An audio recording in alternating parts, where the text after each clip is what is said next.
இப்போ நம்ம என்ன சொல்றோம், குழந்தை பாக்கியத்தை பற்றி பார்க்குறோம். பாரப்பா பஞ்சமத்தில் கருணாகவும் அமைந்திருந்தால் சீரப்பா ஜென்மனுக்கு புத்திர தோஷம் வாங்க. அஞ்சில் ராகு இருந்தால் புத்திர தோஷம். அவ்வாறு இருக்கிறப்ப தீர்ப்பதற்கு வகை வரும் செல்வியமைந்தால் கூறப்பா கோதையுமே அரசு சுற்றி குற்றமில்லா கண்ணியருக்கு உத்தம ஸ்தானம் செய்தால் வீரப்பா விளங்குமடா தோஷம் தோஷங்கிறாங்க. அஞ்சில் ராகு வந்து திருமணம் லேட்டாக, அதாவது புத்திர பாக்கியத்தை லேட்டாகிக்கிட்டு இருந்தால் அவங்க வந்து சுமங்கலி பெண்கள், அதாவது அரசமனை சுற்றி வரணும்.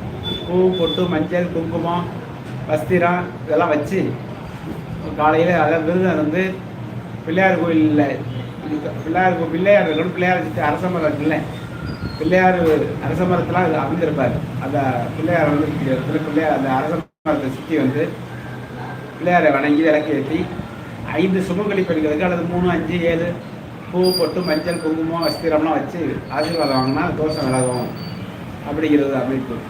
ஓகேங்களா? அதனால் ஒரு ஜாதகத்தில் என்ன செய்யணும் அப்படிங்கிறப்ப அதெல்லாம் பரிகாரங்கள். திருமணம் 5ல் ராகு